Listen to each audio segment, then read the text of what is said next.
ላለፉት 8 ወይም 9 ዓመታት ያህል እንደ ላሚን ያማል አይነት ተጫዋች አይቼ አላውቅም።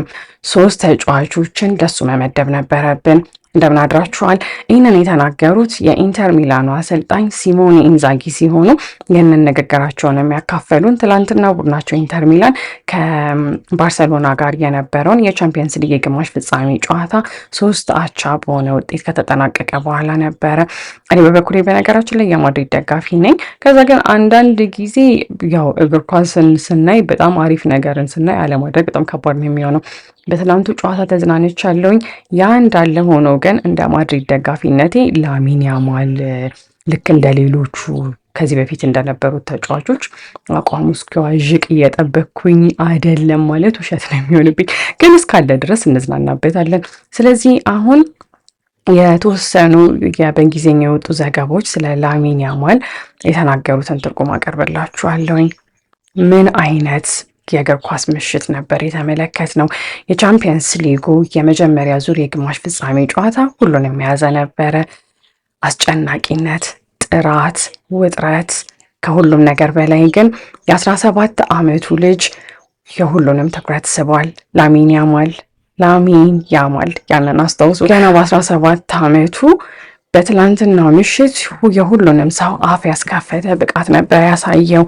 የእግር ኳስ ስልቱ፣ ፍጥነቱ፣ ውሳኔ አወሳሰብ ነው። ይሄ ለ17 ዓመት ልጅ ብቻ አስደናቂ የሆነ ክህሎት ሳይሆን በማንኛውም እድሜ ላይ ላለ የእግር ኳስ ተጫዋች አስደማሚ ችሎታ ነው። ከመጀመሪያው ደቂቃ ነበረ ገና ጨዋታው ሲጀመር ምርጥ ነገር እንደምናይ ያሳየን። ባርሰሎናዎች ሲመሩ ነበረ 2 ጊዜ እንደውም መጀመሪያ በአንደኛው ደቂቃ 1-0 ተመሩ። አቻ ይሆናሉ ብለን ስንጠብቅ ደግሞ ጭራሽ ሁለተኛው ጎል ገብቶ 2-0 ሲመሩ ነበረ። ነገር ግን ባርሰሎናዎች ታግለው ጨዋታውን በሚገርም ሁኔታ 3 አቻ መውጣት ችለዋል። ቡድኑ ጥሩ መንፈስ ቢያሳይም ከሁሉም በላይ ግን ደምቆ የታየው ላሚን ያማል ነበረ። በነገራችን ላይ እዚህ ስክሪናችን ላይ በስተግራ የምንመለከተው ኤርሊንግ ሃላንድ ከዚህ ጨዋታ በኋላ በኢንስታግራም ስቶሪው ላይ ያጋራው ነው። እናም እንደምንመለከተው ዲስ ጋይ ኢዝ ኢንክሬዲብል ይላል። ይህ ልጅ የሚገርም ነው የሚል ትርጉም ሊኖረው ይችላል ማለት ነው። ስለዚህ እኛ ብቻ ሳንሆን ኤርሊንግ ሃላንድ ራሱ በላሚን ያማል የትላንቱ ብቃት ምን ያህል እንደተደመመ መረዳት እንችላለን። እውነቱን ለመናገር የላሚን ያማል የመጀመሪያ አጋማሽ ብቃቱ ሜሲ የሚያስብል ነበረ። እንደዚህ አይነት ብቃት ስታዩ ኳሱን እሱ በነካው ቁጥር ሁሉም ነገር ቀጥ ይላል። ደጋፊው ትንፋሹን ይዞ፣ ተከላካዮች ደርቀው ቀርተው፣ እኛም በቴሌቪዥን መስኮታችን የሆነ የሚያስደምም ነገር ሊከሰት እንደሆነ ታውቆን ነበረ። ይህንን ንጽጽር ከዚህ በፊትም ሰምተነው እናውቃለን። ቀጣዩ ሜሲ ወይም ቀጣዩ ክርስቲያኖ ሮናልዶ ስመለጠፍ በጣም ቀላል ነገር ነው። ነገር ግን ይሄኛው ለየት ያለ ይመስላል። ላሚን ያማል ጎል የሚያገባ ወይም ደግሞ ለጎል የተመቻቹ ኳሶችን የሚያቀብል ተጫዋች ብቻ ሳይሆን ሜሲ በምርጥ አቋሙ ላይ በነበረ ጊዜ ጨዋታዎችን እንዴት ይቀይር እንደነበረ የሚያስታውሰን ነው። ንቃቱ፣ መረጋጋቱ፣ ጠባብ ቦታዎችን በቁጥጥር ውስጥ ማዋሉ። ቀጣይ የተጠቀሙትን ቃል ቀጥታ ለመተርጎም ይከብደኛል፣ ስለዚህ እናብራራላችኋለሁኝ። ቀጣይ የተናገሩት ምንድን ነው? ሂ ፕሌድ ላይክ አ ማን ፖዘስድ ነው ያሉት። ስለዚህ በእንግሊዝኛ ቋንቋ አንድ ሰው ፖዘስድ ነው ስንል ለምሳሌ ይሄ ሰይጣን ሲይዘው አጋንንት የተጠናወተው ብለን እናወራለን አይደለም? ስለዚህ ለምሳሌ ከዛ ሰው ጋር ስትታገሉ ያንን ሰው ማላቀቅ ምን ያህል ከባድ እንደሆነ አስቡት። እና ላሚን ያማልን መያዝ ትላንትና በቃ ልክ የሆነ ነገር እንደተጠናወተው አይነት ሰው ሆኖ በራሱ ዓለም ውስጥ እንደ አውሬ አይደለም ግን እያልኩት እየገባችሁ ይመስለኛል። እንደዛ ነበር ሲጫወት የነበረው ለማለት ነው የፈለጉት። ነገር ግን እሱ አሁንም ቢሆን ትንሽ ልጅ ነው። የትላንቱን ጨዋታ በጣም አዝናኝ ያደረገው ነገር ቢኖር የሁለቱ ቡድኖች አጨዋወት ስልት ለየት ማለቱ ነው። ባርሰሎናዎች ጨዋታውን ሙሉ በሙሉ የበላይ ሆነው ሲጫወቱ ነበረ። ከዛ በተጨማሪ በአሪፍ ሁኔታ ነበር የተጫወቱት።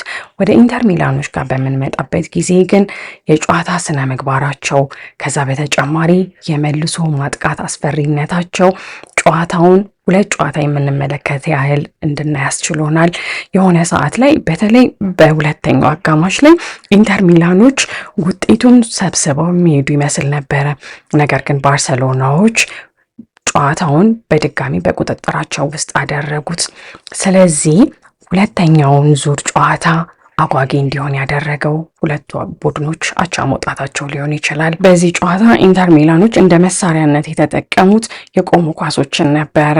ምክንያቱም ሁለቱ ጎሎች የገቡት ከማዕዘን ምት ከተመታ ኳስ ሲሆን ባርሴሎናዎች ይህንን ከግምት ውስጥ በማስገባት ለቀጣዩ ጨዋታ የተከላካይ መስመራቸውንና ከቆሙ ኳሶች የሚሞከሩ ሙከራዎች ላይ መስራት ይጠበቅባቸዋል።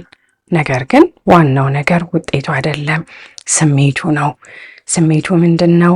ምናልባትም የቀጣዩ ትውልድ የእግር ኳስ ኮከብ ሲፈጠር ተመልክተን ሊሆን ይችላል። እናም ይህንን የተናገርነው እኛ ብቻ አይደለንም። ኤርሊንግ ሃላንድ ራሱ በጨዋታው መሀል ላይ ላሚንን ኢንክሬዲብል ምርጡ በማለት ገልጾታል። እንደ ኤርሊንግ ሃላንድ አይነት ያለ ትልቅ ተጫዋች እንደዚህ አይነት ክህሎቶችን ሲያስተውል በጣም የተለየ ነገር ሊፈጠር እንደሆነ ይገባናል። ከደጋፊዎችም ቢሆን የተመለከትነው ምርጥ የሚባል ስሜትን ነበረ። የሆነ ሰዓት ላይ ባርሴሎናዎች 2-0 ተመርተው ሊሆን ይችላል። ነገር ግን ስቴዲየም ውስጥ ካምፕ ኖ ላይ የነበረው ድባብ ከዛ ለየት ያለ ነበረ። ስቴዲየም ውስጥ ብትሆኑ ኖሮ ያንን ስሜት ታውቁት ነበረ። ላሚን ያማል ሜዳ ውስጥ እስካለ ድረስ ተስፋ አለ። ስለዚህ ይህ ሁሉ እውነታ እኛን ምኑ ጋር ይተወናል? በጣም ተስፈኛ እንድንሆን አድርጎናል። ለጊዜው ንጉስ የሚለውን ማዕረግ አነስጠው፣ ንጉስ ብለን አንሰይመው። ነገር ግን ቢሆንም ይህንን መናገር እንችላለን፣ በእግር ኳስ ሰማይ ላይ ብርሃን ይታያል። የዛ ብርሃን ስምም ላሚን ያማል ይባላል። አሁን ላይ በአይናችን የመሰከርነውን ብቻ እናጣጥም። የ17 ዓመቱ በቻምፒየንስ ሊግ የግማሽ ፍጻሜ ጨዋታ ላይ ዘውዱ እንደሚገባው ያሳየንን ላሚን። እንደ ማድሪድ ደጋፊነቴ በራሴ በጣም ነው ያፈርኩት። ምክንያቱም ሙሉ እነሱ ያሉትን አንብቤ ከጨረስኩኝ በኋላ በላሚን ያማል ብቃት በጣም ተገርም ያለሁኝ። ስለዚህ አሳምነውኛል እነሱ እና